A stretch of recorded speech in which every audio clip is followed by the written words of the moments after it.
All right, this is the next episode of True Wrestling Fan Discussions, continuing our retro pay-per-view review series. Going to be WCW Slamboree 1996. I'm your host, Mike. I'm Frank. Let's get into this one. May 19th, 1996, from Baton Rouge, Louisiana. Tony Schiavone, Bobby Heenan, and of course, Dusty Rhodes doing the commentary. They brought back the Battle Bowl Oh, at this Lord Jesus. pay-per-view, which exactly made no sense whatsoever, considering what this pay-per-view stood for over the last couple of years, with it being a Legends reunion, inducting them into everybody into the Hall of Fame. I don't understand the reasoning behind bringing this to this pay per view.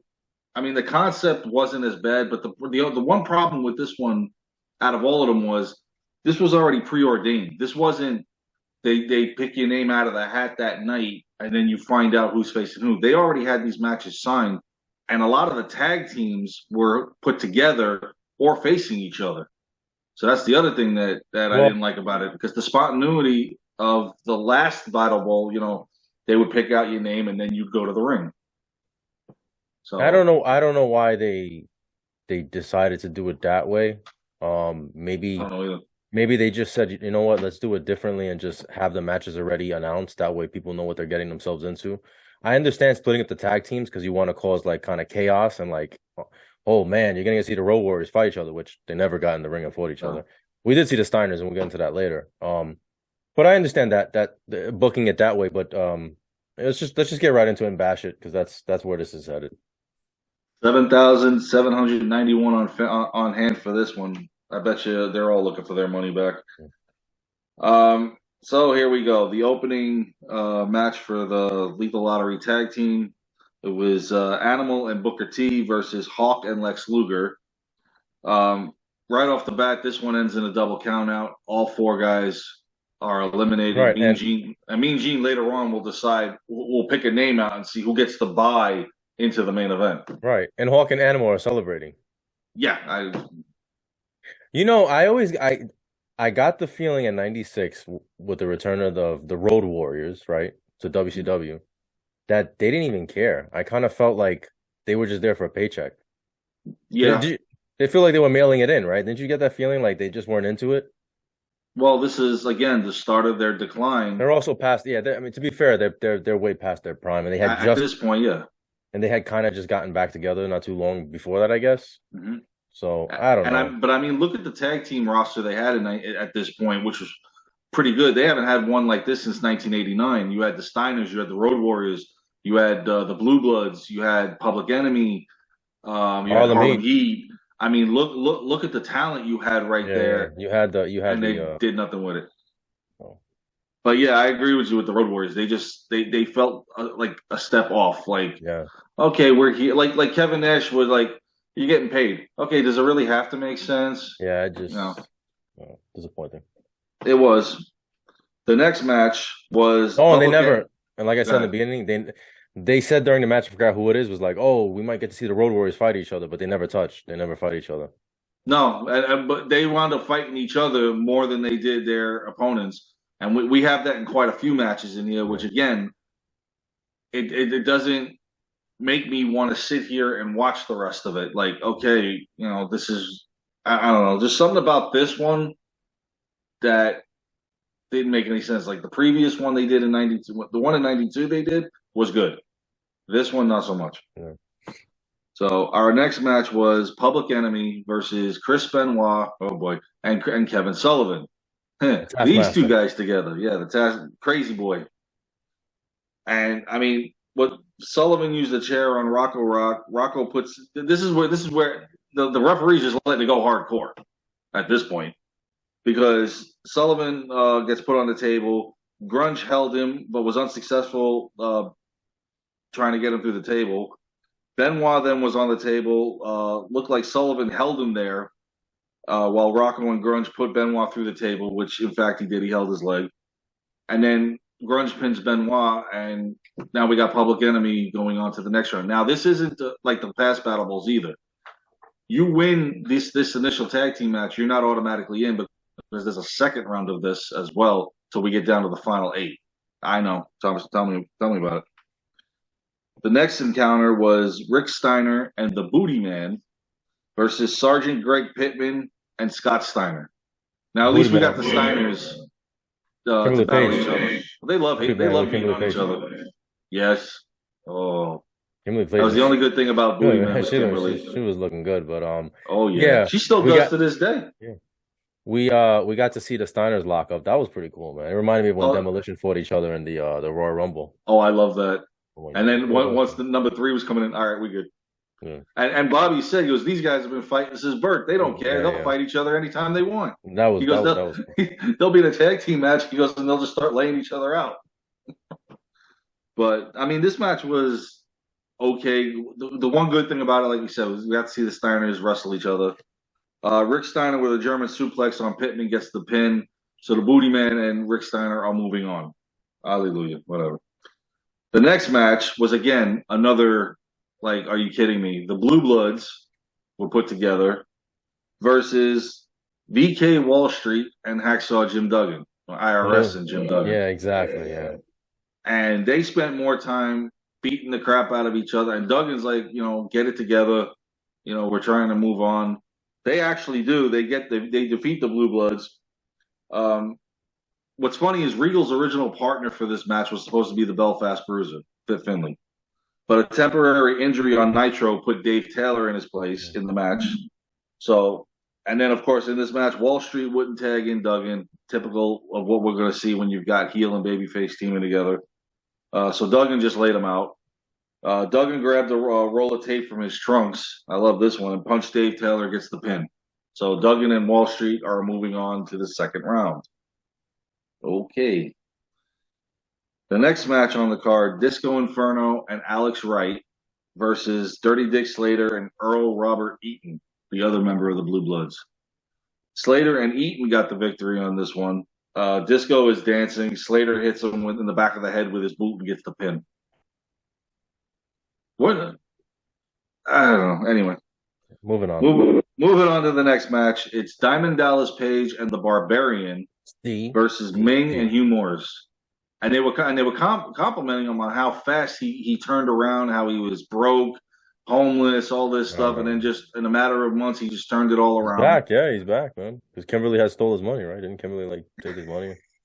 Or he blew it in Vegas or something. Yeah, something. That's right. No, the lottery ticket. Yeah, he blew it all. Oh my God, that was when we reviewed that pay per view. That was hysterical. I don't know, man, if it's just me, but every time Hugh Morris comes out now, all I can think of, your name is Hugh. Stone Cold Steve Austin, remember that? Your name is Hugh Morris. What? I don't know. Every time I see him, and he was part of the Dungeon of Doom. I forgot. I forgot that he was part of the Dungeon of Doom. I always remember him as General Russian from the what was it? Not the Filthy Animals, but it doesn't matter. I wasn't watching, so I forgot. Anyway, Bill DeMott, he's a good wrestling trainer, still training to this day. Page and Barbarian get the victory on this one. Of course, if just the fact that Barbarian's your partner. I love when him and Ming are going at it, and it's like neither one of them are hurting each other. And Barbarian, yeah, another tag team in 1996, and to me, I think they were underrated. No, they were, yeah, and underutilized. They would, hardly ever. Only when the NWO wanted to beat the hell out of somebody. Yeah. So Barbarian hits the big boot on Morris and gets the pin. Ming tried pinning Page at the same time, but the referee saw that Barbarian had it first, so Page and Barbarian move on to the next round. Yeah. Our next match is another tag team put together in this: Fire and Ice, Ice Train and Scott Norton versus Big Bubba Rogers and Stevie Ray. I actually like Fire and Ice though. Yeah, I actually like Fire and Ice though. Another tag team underutilized. They broke it up real quick. I don't know why. Maybe Bischoff just didn't feel it. I thought they were entertaining. Yeah, I don't know because Norton. Two big, massive guys. Yeah, Norton goes into the NWO. I don't know. I don't know why they. Yeah, and then Ice Train is just an afterthought. Pretty much. So, I mean, in this one, Norton threw Bubba into Stevie Ray. Fire and Ice with the double shoulder block on Bubba, and Norton gets the pin, and that's how this one ends. So whatever. There was one interesting match in this first round, and it's this next one. Ric Flair and the Macho Man Randy Savage versus the Enforcer, Arn Anderson, and Eddie Guerrero. Right. And I don't know about you, but I think Guerrero spent more time trying to save Savage than he did facing him. Yeah, pretty much. I mean, what at the time Flair is feuding with Macho Man. Again. All right, again, and they got to team up, and then Well, now Elizabeth is with Flair. Elizabeth's with Flair. Now she's actually with him. Remember years prior, like I had her the before. allegations. Maybe it was true. Maybe he was telling the truth the whole time. I don't know. But whatever. Yeah. No, but this was I actually thought this was fun because Macho Man comes out to the Flair. This is the one where Flair comes darting down the aisle. Yeah, because Flair's music hits, no show. Savage comes down, then Flair showed up. And he ran down the aisle, right? And then he attacked Savage. First thing he did. Yeah.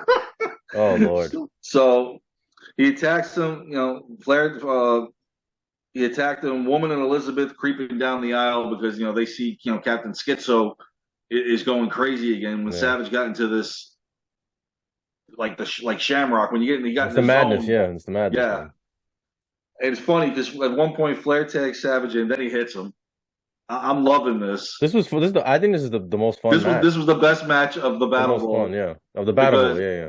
Because again, Guerrero doesn't know. All right, do I suplex him or do I help him? It's just. I thought it was a good story. It was, and Flair tags himself in and attacks Savage again. While Savage was attacking Flair, Arn Anderson DDTs Guerrero, which is fun. Yeah. He DDTs his own partner, and Flair gets the pin. So Flair and Savage move on. And then Elizabeth slapped Macho Man outside the ring. Yes, I love that. I don't know what about it, but I loved it. And Elizabeth slaps him, and then Anderson DDTs him. Yeah. So this was fun. Right now, if you look at the Battle Bowl card, you would think that these two guys would go on to the main event, considering a number one contendership is on the line. Mm-hmm. And you really don't have too many main eventers other than these two guys in the matches. I mean, DDP is not really considered one yet. Not yet. Not even close. So you really look at this and go, somebody fresh is going to get a title shot. So you never know. So that's it for the first round of. Thank God. We still have a second round to go. Oh Lord Jesus!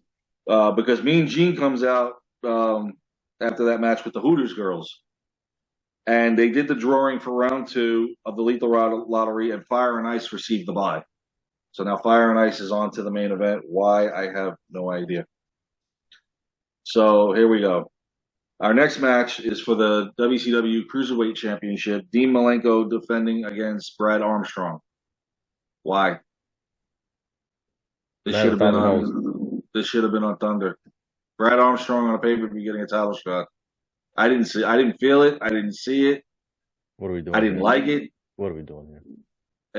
It's in this match anyway. I mean, 8.5 minutes. I mean, I know it's a filler match before you get to the next round, but if you're going to make it a title match, make it interesting. And of course, this was the first Cruiserweight Championship defense on a pay-per-view for them. So you want to make it special.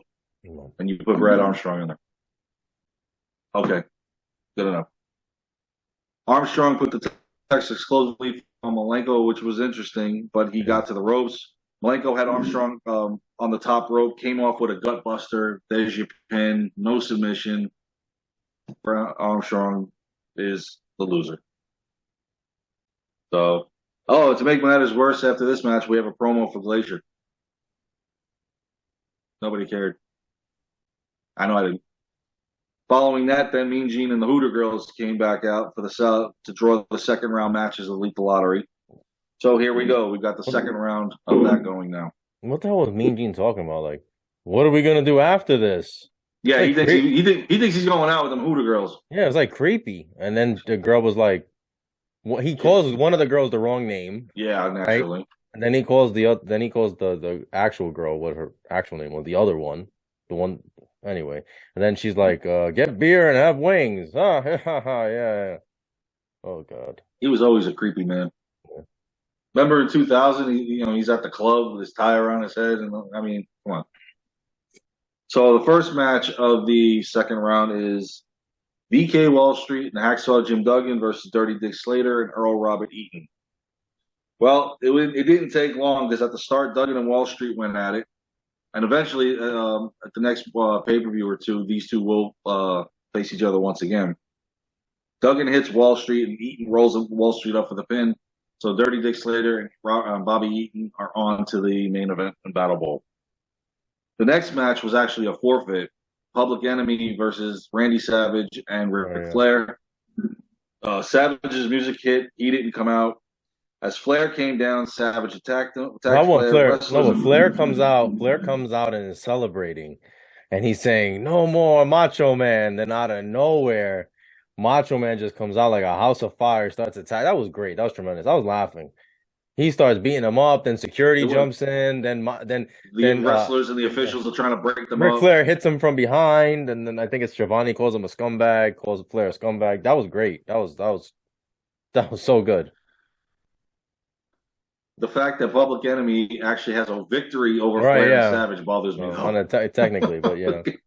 I mean, by forfeit, I mean they should. Again, they should have. There, even though they had the hostility with each other, they should have just managed through this match and gotten into the main event. Then beat the hell out of each other all you want. But yeah, I know what you're for saying. whatever reason, Flair and Savage are out. We got a bunch of tag teams going for a WCW title shot here. Oh God, where's the NWO when you need them? Right around the corner from this. So, in any event, moving on. The next match and the last match of the second round was Diamond Dallas Page and the Barbarian versus Rick Steiner and the Booty Man with Kimberly at ringside. This was an interesting match because of the history with Booty Man, Page, and Kimberly. It's funny because the Booty Man rolls up the Barbarian. Page hits him with an elbow drop, and Barbarian gets the pin. I'm waiting for a diamond cutter or something. But we're going to get plenty of those in a little bit. Former Dungeon member, the Booty Man. Now he's the Booty Man, but he was the man with no Man with name. no name, Zodiac, Zodiac, Butcher, soon to be the Disciple. Yeah. Oh my God! You talk about Malenko, the man of 1,000 holes. We got Beefcake, man of 1,000 gimmicks. Him and Bossman. Every other week, there's something else. Let's just give him a name and let him wrestle. Just every other, what was it? Every few months, it's something new. It was ridiculous. It was ridiculous. It really was. So, in any event, our next contest for the before they had the the Battle Bowl and the WCW title match. This was for the United States Championship. It was Conan defending against Jushin Thunder Liger. Now I can understand why they put these two guys together because of their different backgrounds. You had Mike Tenay come out and do commentary in this one, and I always love listening to Mike Tenay. He's very informative of their backgrounds, the luchador, and especially in Japan and stuff. And he had, he mentioned these guys tagged a lot together. They faced each other in tag team matches once or twice on the independent scene. They fought each other, so I can understand putting this match together on the card. And this wasn't bad. This match, and Conan was on fire when he first came in. Conan was good. He was doing his thing. He was in his prime. Mexican world champion. He had the United States title. He's first show off taking the mask off, so now you see what he looks like. They had him start like a house of fire, and then it just crapped out. And it's a shame because he was very talented. And the way they were pushing him in the beginning, I really thought that he was going to be a main eventer. Not happening. But anyway, Conan hits a power drop on Liger, gets the pin. I mean, it was a short match. I mean, under 10 minutes. Usually for a U.S. title match, you're looking at anywhere from 15 to 18 minutes. Right. But this was a quick one, mainly probably because you had, the Battle Royal and the title match still to come. So, following this match, Mean Gene Okerlund had interviewed Ric Flair. This is where it didn't make any sense because, Flair's involved in the thing with Savage, and then now he comes out and he's talking crap about Mongo, which is funny because isn't he going to be your Horseman member soon? Right, yeah. McMichael then showed up. Flair challenged Mongo to a tag team match, and Mongo brings out Kevin Green. I love Kevin Green. Anytime he ain't got a football game, I'm there to wrestle, guys. And he's pretty good. God rest his soul. Yeah, rest in peace. Yeah, he was a shame. Again, still Mongo too, man. That brother, that guy is fighting, man. I feel sorry for him too, but I don't feel sorry for his wrestling because he couldn't do it, but I mean, at least he was somewhat entertaining, at least on the microphone anyway. At least when he was commentating, I don't know. But I mean, I thought this was funny. You know, Flash got the feud with Savage, but now he's got the whole thing with Mongo. So whatever. Just I guess it keeps him busy. Um. So anyway, our next match on the card is the Battle Bowl. Thank God. So now you have the Battle Bowl match itself. You have your participants now is Diamond Dallas Page, the Public Enemy, Bobby Eaton, Dick Slater, Scott Norton, Ice Train, Fire and Ice, and the Barbarian. Oh boy! And again, this Battle Bowl was not like the typical. You know, you can go over the top rope, but also this is pinfall submission, but didn't make any sense. So Rocco Rock was the first one to go out by Barbarian, tossed out of the ring. Bobby Eaton next by Dirty Dick Slater. Dick Slater then by himself because nobody knew how he got out. The camera was on the outside, and then they just said Dick Slater got eliminated. They were like, "Who did it?" He goes, "Dusty was like himself." So okay, Slater. This is where it gets enjoyable because all of a sudden Page goes on a rampage. Mm-hmm. Scott Norton gets eliminated by Page out of the ring. Next, Johnny Grunge, Diamond Cutter, Ice Train, Diamond Cutter, Bang. Barbarian. Grunge and Ice Train, Diamond Cutters both got pinned back to back. Now we're down to Page and Barbarian, the same two guys that helped each other get here. And Page eliminates Barbarian. So now Page is the Lord of the Ring. He's got the Battle Bowl ring. He is now the #1 contender for the WCW title. But earlier in the Battle Bowl, he actually got eliminated. His feet touched the ground, and I guess they didn't see it during the match. No Shawn Michaels rule there. So he gets stripped of the title shot, but they allow him to keep the ring. I'm not sure if he botched it or not. He might have just botched it. I think he did. Yeah. I really think he did because the referee saw it and allowed it to continue. He was just supposed to swing, but his foot actually hit because he's so big. I think he botched it, and then later on they're like, well, we can't cover this up, so we got to, storyline-wise, just strip him of the title shot, but let him keep the ring. Anyway, Battle Bowl's over, thank God. And listen, I love tournaments. You love tournaments? Oh, yes, I love tournaments. But this was trash. This isn't a tournament. This is something else.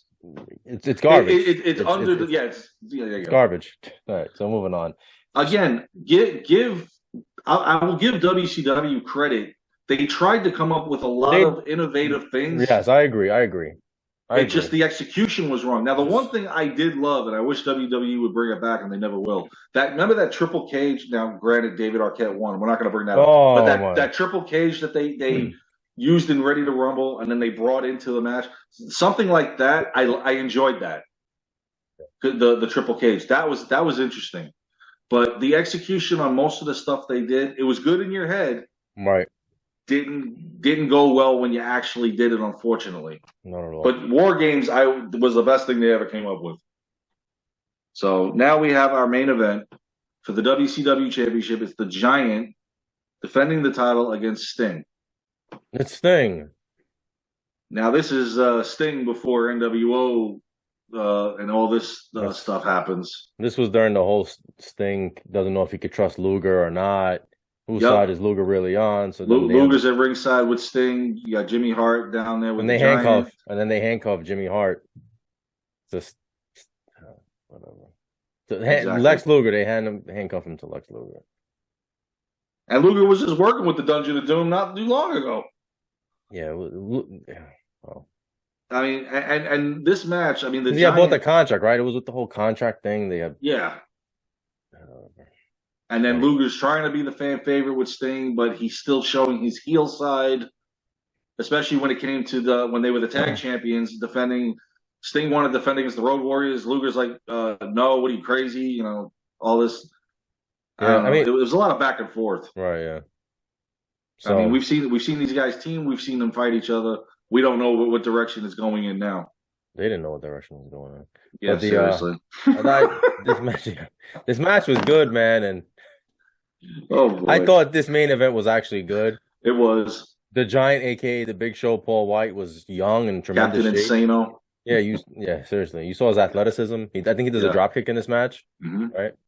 Yeah, you can Yeah. see that. No, he's very agile for his height and his weight. He can do it. It didn't take long for him. Remember, the documentary they did on him. It didn't take long for him to grasp the concept of wrestling. When Hogan discovered him in the gym and they brought him in, and it just came natural to him. So I mean, he had a lot of talent and was able to do it for a lot of years. And I mean, this match, he showed his power and strength. He Mhm. dominated the first half of the match. Sting couldn't get anything going on this man. Well, he outweighs you by over 200 Mhm. pounds, just about. I mean, and he's over 7 foot tall. Sting tried to Of course, slam he's him going and to falls dominate. on him. Oh my God, you ain't Hulk Hogan, bro.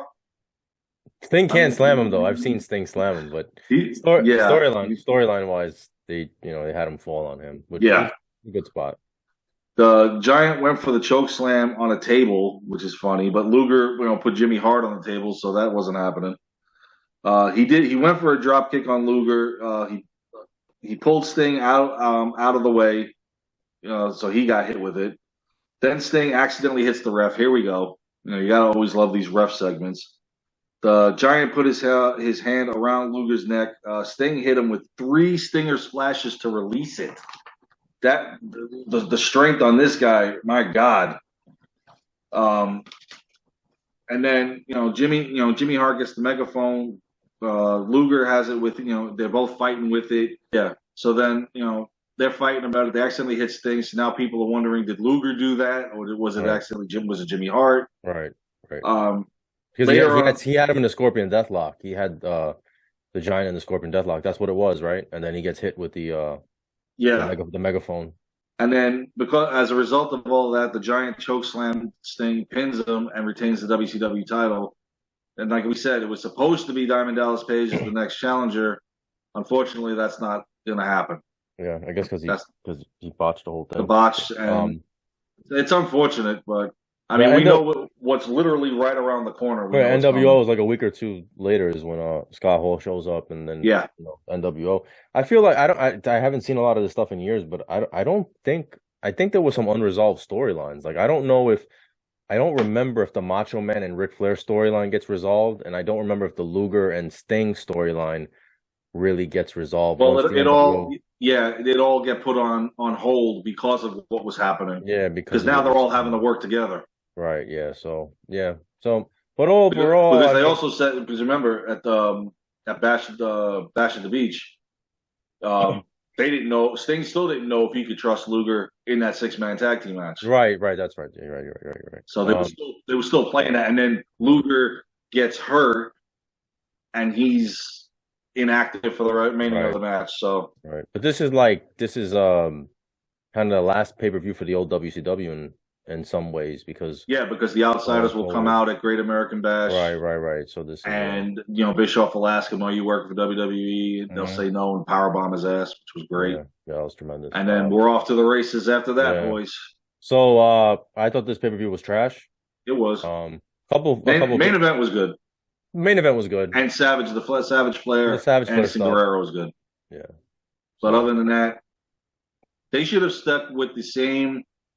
Do the induction, maybe have a Legends match, something like that. But just putting yeah. this in all of a sudden when it And wasn't originally part of this pay per it view. should be of note, Hogan is on hiatus at this point.